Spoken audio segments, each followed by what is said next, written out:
So over the years, I've created a meticulous system ranging from making packing lists to my tech setup while I'm in different locations, as well as different tools that help me making my travel days much easier. And in today's video, I want to talk about 9 things that I think will help anyone make their travels easier as well. So let's just start with the first point, and that's using Google Flights whenever you need to book your flights. This will make it very easy to see what options are available to you. For example, recently I went to the Algarve area in Portugal, and the airport there isn't that well connected. So I used Google Flights to see what options I had for the airports where I could leave, given the 2-hour drive within the area where I live in Belgium.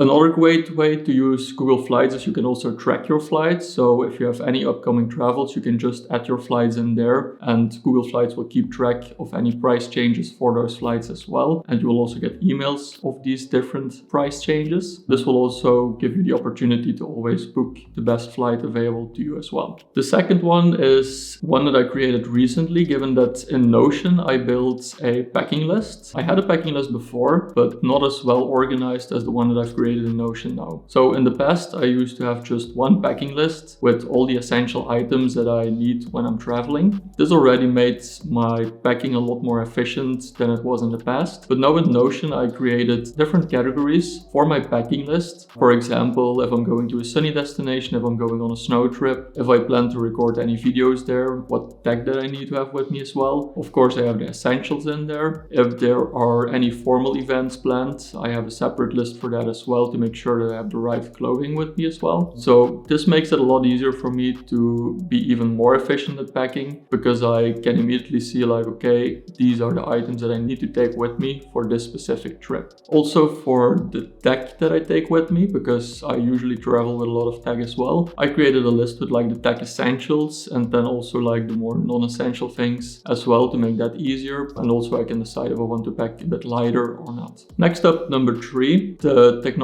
that I'm using to make my travel days themselves easier. So a couple of years ago, I discovered App in the Air. The reason why I discovered it is I was returning from Rome that day, and arriving at the airport, there was a 3-hour delay for my flights. But the airline where I booked my flight with, they didn't tell me anything about it. I didn't get a text. I also didn't get an email, because I checked that as well before I left the city center of Rome. So since I don't like to spend more time at the airport than actually necessary, I decided to find the best use case for my time for those 3 hours that I had at the airport, and that was in finding an app or a system that would make sure that this wouldn't happen again to me. So that's when I discovered App in the Air, and the way that this makes travel even easier is because, for one, it will automatically add all the flights that you are booking. So as soon as a confirmation email comes in from a flight that I booked, App in the Air will automatically add it to the app as well. From that point on, it will track when the flight leaves, when check-in closes. Before check-in, like as soon as you can check in online, you can also set up App in the Air to book your seat for you already, to check in already and pick your seat. So you can give your preferences. For example, if you always take an aisle seat on short-haul flights or long-haul flights, and you want to sit in the front of the aircraft, then you can just save those settings in App in the Air, and this way App in the Air will just automatically check you in, so you don't even need to do that anymore. Then as the travel day arrives, you will see how much time you have left until check-in, how much time you have left until boarding, and how much time you have left until takeoff. And these are all things that you can also easily see on your Apple Watch if you have one. App in the Air is also available for Android as well. And after takeoff, you can even see how long it will still take for you to arrive at your location. And it will also remind you to stretch a little bit while you're on a longer flight as well. So that's also an interesting feature. Then I also have this other app that I discovered recently on my last trip to New York. And this app is called Flighty. And Flighty will give you a lot more details about your upcoming flight. I think one of the main features that I really like about them is that they will show you a forecast for your flight based on the data from the last 60 days. So they will already give you a forecast if your flight is expected to be late, if it will be on time, if it will be early, and if it's late, by how many hours or minutes that it will be late. Other than that, it will also show you the detailed time for the planning on the ground, let's say. So how much time there is calculated for taxiing, how much time it takes between the gate and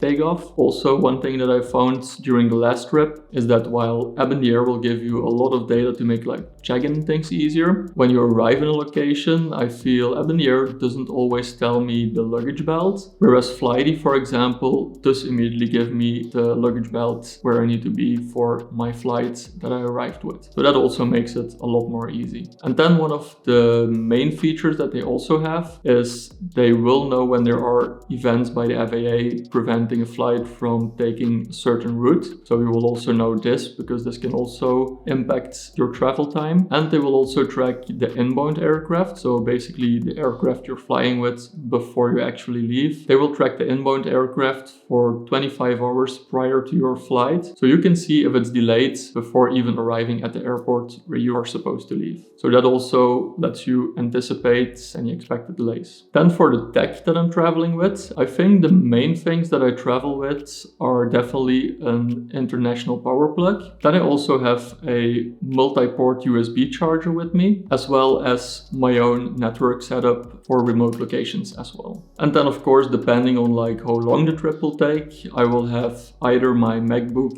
and or my iPad with me, as well as sometimes Remarkable, depending on the duration of my trip. These are also the things that I usually take in my carry-on, of course, because I'll use them on the flight as well. Then for the fifth point, something I added recently since I came out, and those are the Apple AirTags. I think this is also a great feature because luckily enough I never had a bag lost, but this will make sure that you always know where your bags are. So basically an AirTag can identify its location as long as there is like one Apple device in the neighborhood of the AirTag. It will keep the location updated, and I've also found that as soon as you board the aircraft, usually you can see that your bag is already on the aircraft or not, so that will give you some ease of mind as well. So I think AirTags are a great addition. I have them in like every bag that I'm traveling with, both my checked bags as well as my carry-on, and I think it's perfect for ease of mind. Then number 6, my remote network setup. This one got upgraded fairly recently. So I have the GL-iNet, Barrel is it called, and it's basically a small wireless travel router. It works pretty well. It can connect to both wired and wireless networks, and it allows you to set up your own secured network, because like most hotels use the not secured networks, which isn't that great of course for all your devices. So I always like to use this one. It also allows me to set up a VPN connection, creating a bridge to my home server for example, or just create a VPN connection where I usually use Mulvad, which is a VPN provider that lets you pick the location where you want to connect your VPN to and make sure that all your internet traffic is safe and secure. Then for number 7, I do have a little bit of a difference between short-haul flights and long-haul flights. The first one has to do with seating. So for long-haul flights, I usually take a aisle seat. It will also depend like in which class you're flying, of course, but like for economy, we'll take an aisle seat because that allows me to walk around on the airplane every now and then, stretch my legs. Also, I will probably never take an emergency exit seat on a long-haul flight. I made this mistake once and I can tell you will be freezing on the airplane. A friend of mine made the same mistake, I think like 2 or 3 years ago on a flight to New York as well, because I didn't tell him beforehand. I didn't know that he booked the emergency exit seat, and he was literally sitting there with like 3 or 4 blankets, because for some reason on long-haul flights, these seats really get really cold. So that's definitely a big no-no. Then for the short-haul flights, I will usually take a window seat because then I can watch outside and I don't need to stretch my legs anyway. So that's the biggest difference there. And then as for the difference in tech,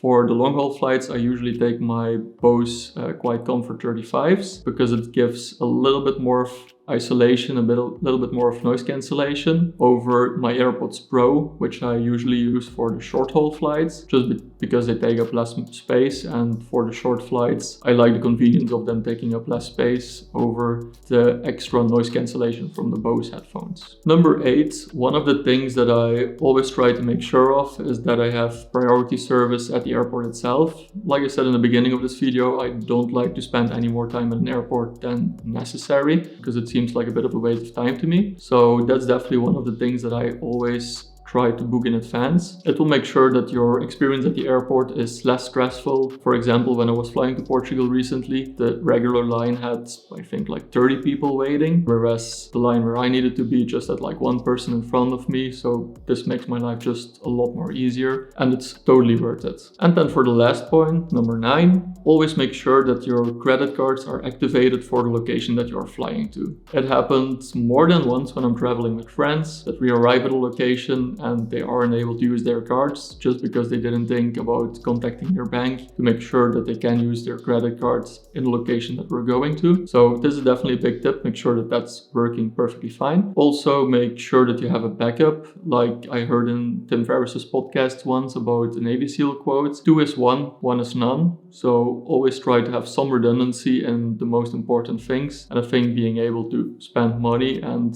also take care of anything that might go wrong, where you will also need money, it's very important to make sure that these things are actually working for you. And then last but not least, there are a couple of things that I would still like to improve on my travel system, let's say. And one of those things is creating a loose itinerary. A loose itinerary, I mean like I want to plan some things ahead, but I don't want my day planned to the minute. On shorter trips, of course, more things will be planned in advance, but on longer trips, I would like to know more or less what I'm doing on which day, but I don't really want everything planned to the minute. So I'm trying to create a system for this. The system is not finished yet. It's definitely something that I'm working on. Also, like a couple of years ago, I created an idea for an app for this as well. I'll show a preview of what I designed for this, just to give you an idea. The idea there was that the app would basically get to know you in a way that it will keep track of the places that you visit. It will keep track of the places that you skip that are suggested to you. And then based on the location you are, the weather, and like a bunch of different variables, it will give you a couple of options of how you can spend your time in the city you're in. And then the second thing that I'm still trying to improve, but this is work in progress, that's creating lists of the points of interest for different cities that I visit quite often. So right now I'm using mostly Apple Maps. This is something I started using during my last trip in New York, since it's a fairly new feature on Apple's side. And also I noticed that Apple is getting a lot better at their maps features. Before that I used Google Maps, and before that I usually used Foursquare, but always for the same reasons, to create lists of the things that I want to do in the different locations. And like the 3 options I just mentioned, all of them will give you the option to view these items in a list form, but also see them on a map as well, which will make things very easy as soon as you're in the location itself, so you can see what items that are on your list that are in the neighborhood that you're in at that point. So I hope that these were some interesting tips for you, that you can learn something here to make your next trip easier as well. If you have any questions about these things, or if you want to see like a more in-depth video about any of these subjects that I touched upon, just let me know in the comments below, and I will see you in the next one. Bye.